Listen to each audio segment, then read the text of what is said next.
Hello there, it is Rebel Black from BOWABBIRDS, and this is your 2-year strategy on 2 pages. Now, make sure that you have the template, of course, so that you can work through this with me. You'll be able to download it somewhere above or below this video. And if not, email us at admin@bowerbirds.com and we will send it to you. We basically have pulled this together over many years of working with businesses and organizations on planning, most of which ended up on a shelf in someone's folder on their desktop, never to be seen again, never to be used again until the next time someone needed a plan.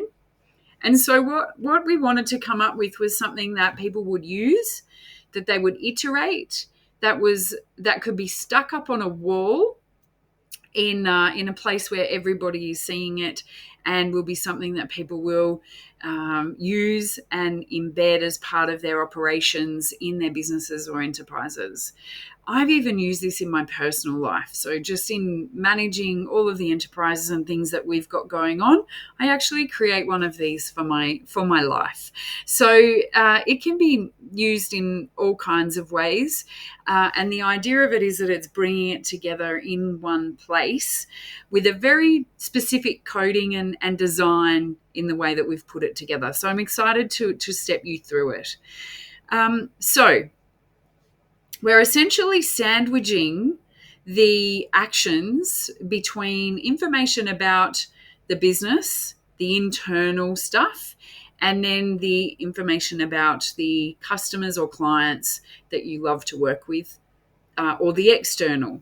So you'll see the primary elements that we've got: vision, mission, values, ambition, success metrics, and strategic pillars, all very internal things. Then we've got our strategies, 2 years and then 6 months.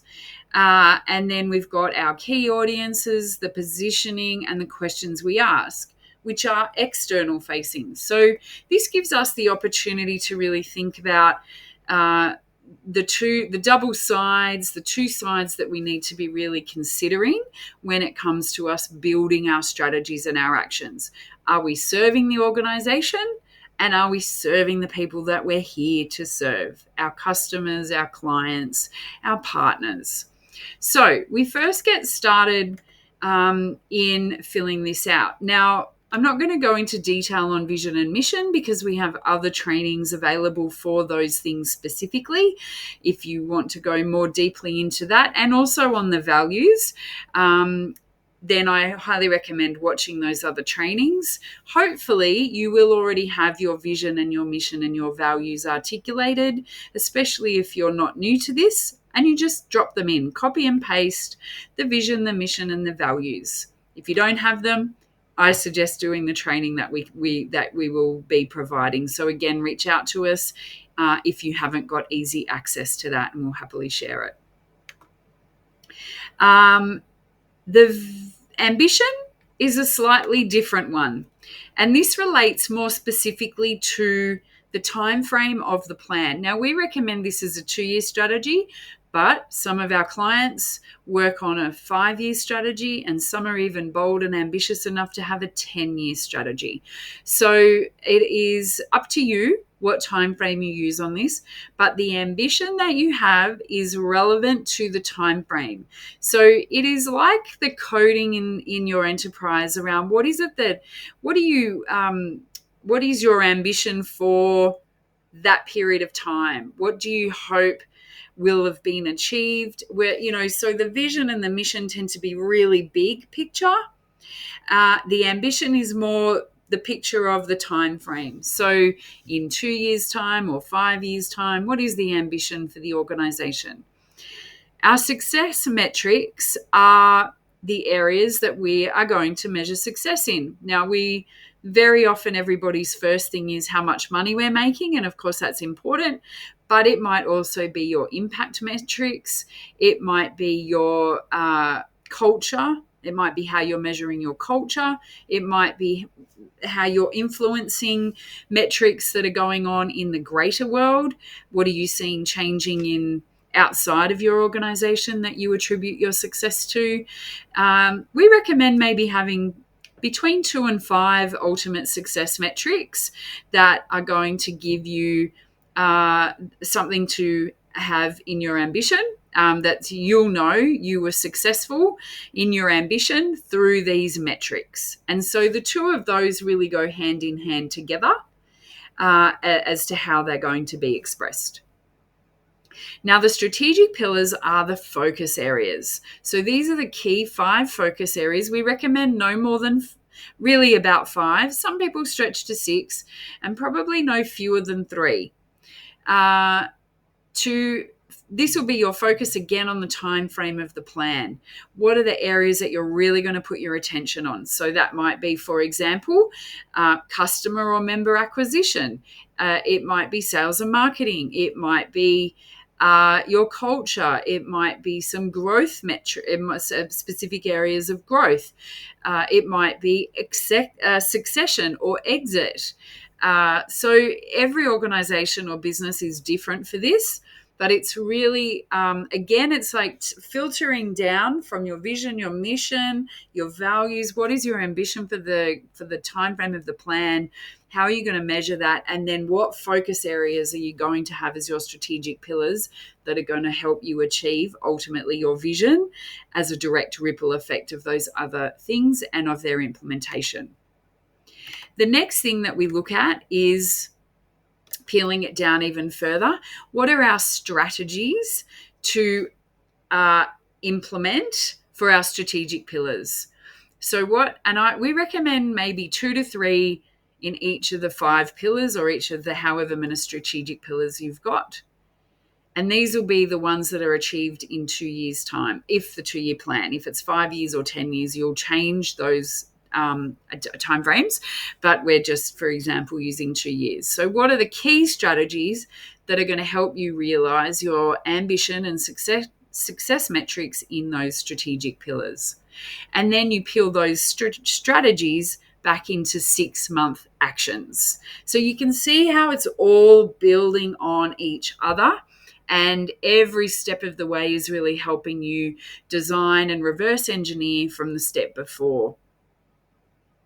Now we come to the other side of the sandwich or the hamburger. So the strategies and the actions are the meat in the middle, or the tofu in the middle, or the lettuce in the middle, depending on your appetite. And the key audiences are now where we're outwardly facing.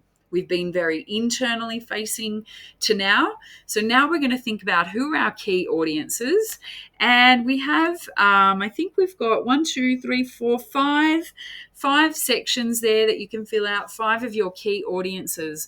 And of course, as we know, we would position ourselves maybe similarly or differently across those key audiences. So you may, I think we've only got positioning there as one single box, but you may actually like to divide it up into the 5 to reflect your key audiences and how you are going to position yourself to those key audiences. What are the words they need to hear from you that have them relate to you straight away and want to be part of your business or organization or movement, whatever you're using this tool for? And then the next thing is the questions we ask. And this is really a little bit of internal, a little bit of external. What is it that your market is asking that they're going to want to see you asking? And what do you need to be asking internally that's going to see you successful? There may be 2 or 3 key questions that are pivotal and instrumental in you serving your market and audience really highly and achieving your organizational or business goals really effectively. And I love to put this in there because I think very often in business we're seen to be the ones that need to have all the answers, but we will never get great answers unless we ask brilliant questions. And so when we're working with clients on these documents, because it sometimes really, really helps to have an external third party helping you wade through all the possibilities that can be there and could be in a 20-page document, but we're trying to distill into a 2-pager. To get those really key questions is crucial. And where we've worked with organizations to really nail those questions, everything else really flows. So in terms of what you do first, I always highly recommend actually that you start with the external information first. And what we would do when we work with our clients on this document and the work that goes behind the document is that we actually start with the ideal customer, the ideal audience first. And we do a really strong deep dive into who they are, what their needs are, what their aspirations, what their pain points are. We understand them. We've got a very, very comprehensive review that we do for that. And we start there because we want to be building organizations and businesses that are community led, that are community focused. And if you start with yourself internally, then you're building things for where you think the need lies. And we actually need to be building things where the need actually lies. And so it's our responsibility to know our customers really well. So we usually start there. Then we work towards the vision, the mission, the values, the ambition, and the strategies, the key pillars. So, and then from that, once you've got the sandwich done, then we build the strategies and the actions. So I hope this has been of help to you. It is a really comprehensive document, but it works beautifully.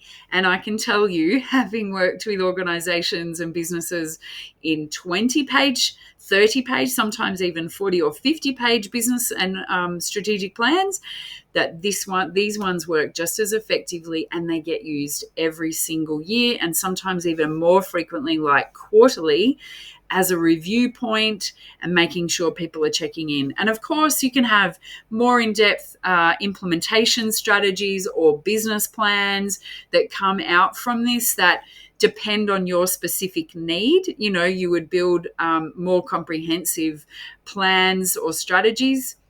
But as a document that can be used frequently, that can be visually appealing and up on the walls for everybody to see and be on board with, this is a winner. And I hope you use it.